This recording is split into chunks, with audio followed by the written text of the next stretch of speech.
Hola, mi amigo, mi amiga. Today is Sunday, the last Sunday of August.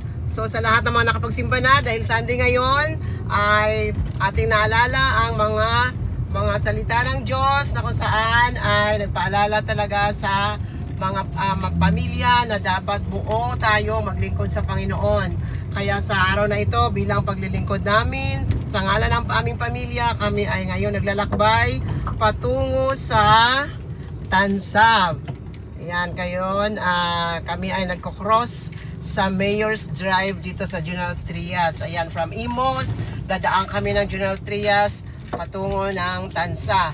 Okay po mga kapatid, meron lang po akong konting paanyaya sa inyo. I-invite ko kayo sa aking bagong YouTube channel na pinamagatang Dimas Searching TV. Yan po, featuring instructing the uninformed. Yan, alam naman natin na meron tayong mga corporal at saka spiritual works of mercy. Kaya isa sa spiritual works of mercy is instructing the uninformed. Okay po, so sa mga hilig talaga, o sa mga tao na mga kapatid na kayo po ay ayan, dito na kami. Come na kasi para makita mo kaibagan niya. Dito na kami sa highway, papunta na kami sa bayan ng General Trias. Pero hindi kami nakarating sa bayan ng General Trias diretso. May kakaliwaan kami dyan mga kapatid. Habang kami ay naglalakbay o meron kayong maririnig sa aking mga kung ano-ano mga sasabihin ko mga kapatid. Okay po, ang ibig po sabihin ng Dimas Searching TV sa mga nagbabasa ng Biblia o kaya mga nakikinig sa mga binabasa sa ating pagsisimba, ang salitang Dimas ay si Dimas po ay yan po ang malapit na isa sa mga nakapako na tao na sinasabi nga sila po ay magnanakaw na parusahan ng pagpako sa krus kasama sila ni Jesus. So si Dimas ay nasa kanang bahagi ni Jesus. Si Jesus ay pinako sa krus at naman yung kabila naman sa kaliwa ay si Estas. Ang aking hinahanap dito ay si Dimas. Bakit si Dimas ang hinahanap ko sa TV o sa aking channel na ito? Dahil po siya po ang hulaan ninyo. Okay, so may nakahula na. Alam ko may nakahula na. Siya po ang unang tao na nadala na Jesus sa paraiso. Iyan. So ano ang katangian ni Dimas? Ano katangian ni Dimas? Bakit siya ay nasabi ni Jesus na sa oras na ito ay isasama kita sa paraiso?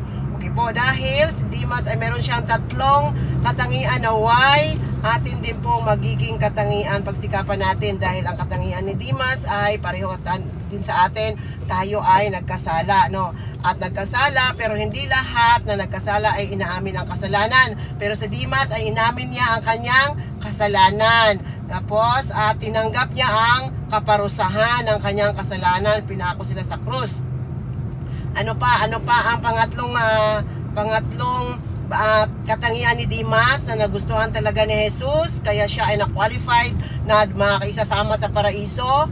Siya po ay nakilala niya si Jesus. Ayan, yan partner, yan, kakaliwa ka na dyan. Pupunta naman tayo sa masikip na kalsada patawid sa papuntang Tansa. Okay daw, yan. So, yan, patalasas. Ayan, so dahan-dahan partner. Ay, dahil linggo, maraming mga sasakyan. Okay, so si Dimas ay nakilala niya si Jesus. Nakilala niya si Jesus, ang sabi niya, Panginoon, alalahanin mo ako kung kayo ay nasa kaharian mo na. Kilala niya si Jesus, the King of all kings.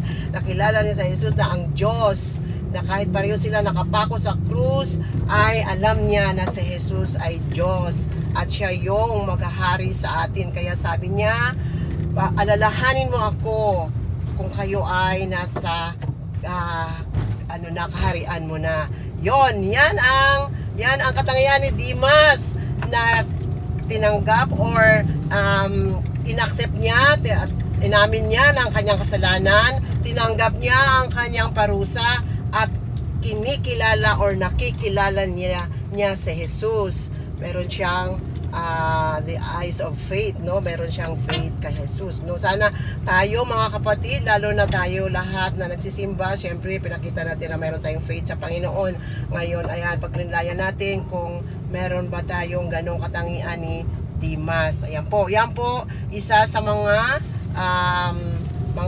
nilalaman ng aking mga magiging video, mga future video ko po ay papakita ko po, tutuklasin natin, hahanapin natin sino yon si Dimas sa ating panahon ngayon, kung sino-sino yon. Marami naman dyan, alam ko marami ding mga Dimas, no? Okay po, so pangalawang pangalawang bahagi naman ito, ang mga nilalaman, mga content ng channel na ito ay tungkol sa ating mga gabay sa ating buhay. Paano natin makilala sa Jesus? Paano natin makilala ang Diyos? Siyempre meron siyang iniwan na o itinatag na simbahan. At ang simbahan magbuo ng Biblia. Ayan, yun, napaka-interesante yan dahil sa Biblia doon natin magkakaroon ng karagdagang kaalaman tungkol sa Diyos at paano natin sundin ang kanyang kalooban. Meron ako ditong mga na-research na kung saan ay tinatagalog ko yung tungkol sa 9 points on Pocket Bible Guide. Ayan, so ayan, nandito kami sa masikip na daan ng barangay. Di ko alam anong barangay ito, parang ano ba ito, barangay na to. So papunta kami sa Belvedere, Tansa.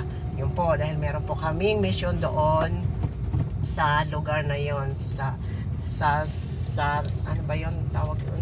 St. Paul Parish. Ayan. So, yan po mga kapatid ay habang ilang minuto pa, 6 minutes pa lang.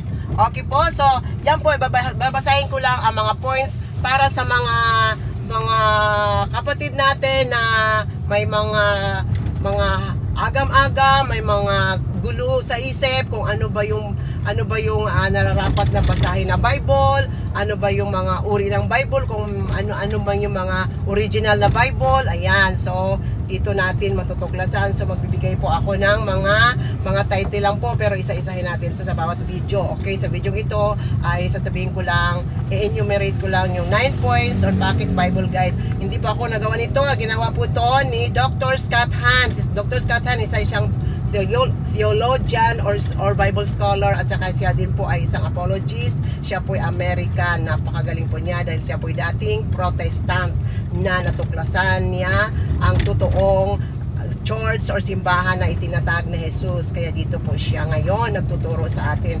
Okay, ang una po, ang sabi niya, ano ang Biblia? Ayan. Yung po lahat ng mga yan ay English po yan, ay tinatagalog ko po para malinaw po dahil napakaganda po ng kanyang mga paliwanag. Pangalawa, ano ang hugis ng Biblia? Ano ang mga meron doon sa Biblia? Pangatlo, sino ang sumulat ng Biblia?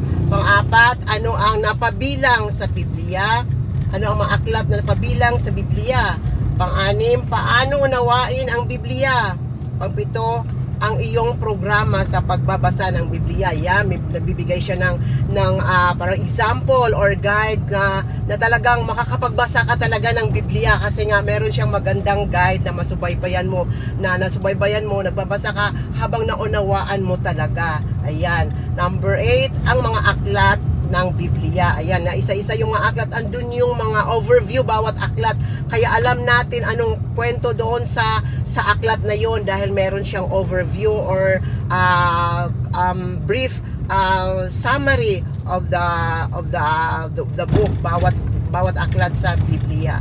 Tapos ang siyam ay saan matatagpuan ang mahalagang pangyayari o mga bagay sa Biblia. Yan, parang mag-guide tayo kung maalala natin kung ano yung mga gusto nyo nating maalala tungkol sa mga pangyayari sa Biblia. Nandun may guide siya. Napakaganda po mga kapatid. O yan, so ito po ang aking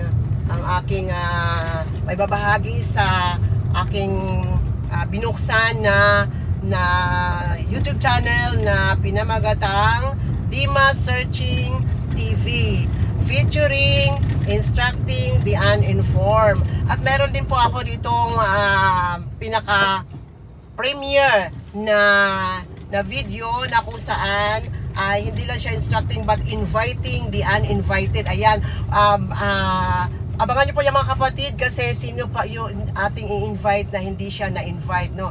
Napakakilala niyo to, kaya abangan niyo po ang aking sunod na video tungkol sa inviting the uninvited. Yun po.